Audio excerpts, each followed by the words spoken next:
IPLच्या सुरुवातीच्या 2 सीझनमध्ये coat pant घातलेला एक व्यक्ती मैदानात दिसायचा। कधी शाहरुख खानच्या गळ्यात हात टाकताना, तर कधी प्रीती झिंटाला हायफाय करताना, कधी शरद पवारांसोबत मैदानाची पाहणी करताना, तर कधी वसुंधरा राजेंसोबत मॅच पाहताना।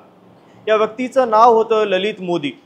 त्या काळी त्याचा ऑरा असा होता की कोणीही त्याच्या विरोधात जाण्याची हिम्मत करत नव्हता। भारतात IPL सारख्या लीगची संकल्पना ही मोदीनेच आणली।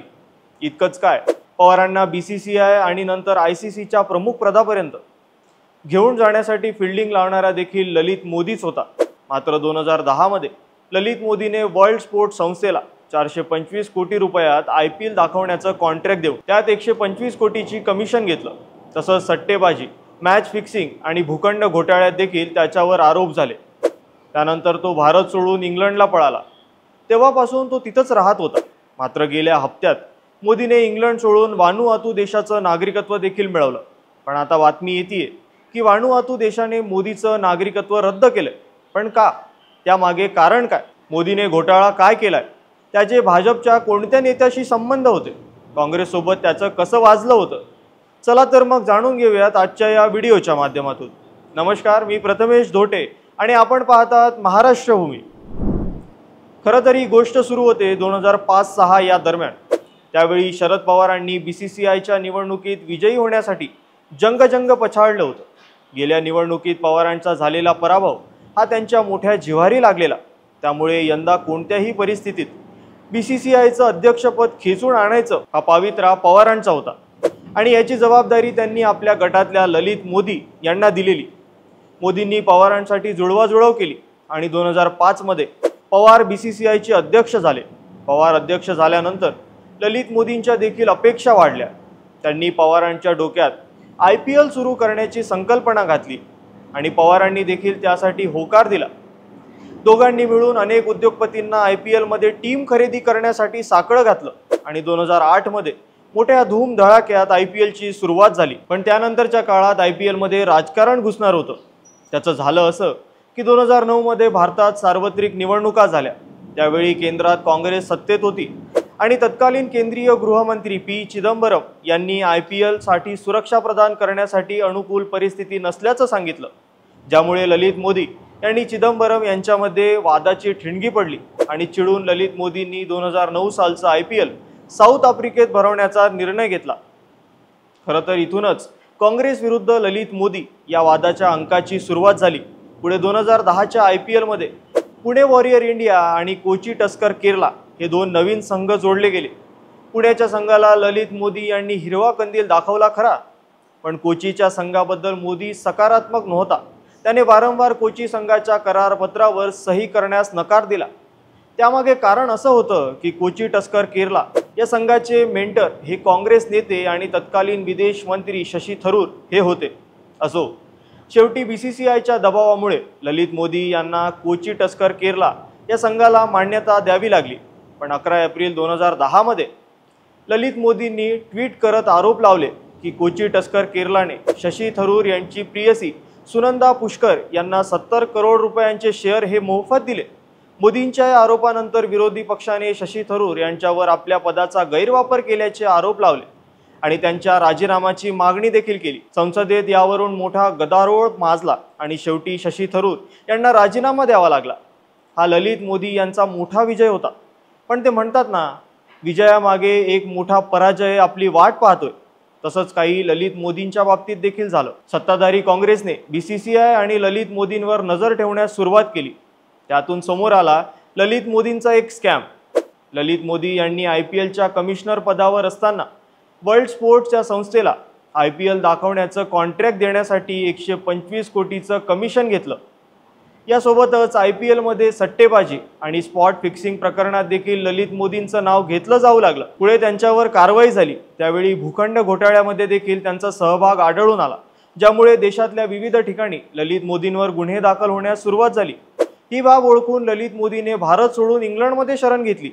पण मोठा प्रश्न निर्माण होतो की इंग्लंडने ललित मोदींना शरण का दिली असावी? तर मार्च 2009 मध्ये मुंबई पोलिसांनी अंडरवर्ल्ड डॉन छोटा शकील त्याच्या 2 शूटरला ताब्यात घेतलं होतं आणि त्याच्या चौकशीमध्ये समोर आलं की ते ललित मोदी त्यांच्या पत्नी मिनल आणि त्यांचा मुलगा रुचित याची हत्या करण्यासाठी योजना आखत होते.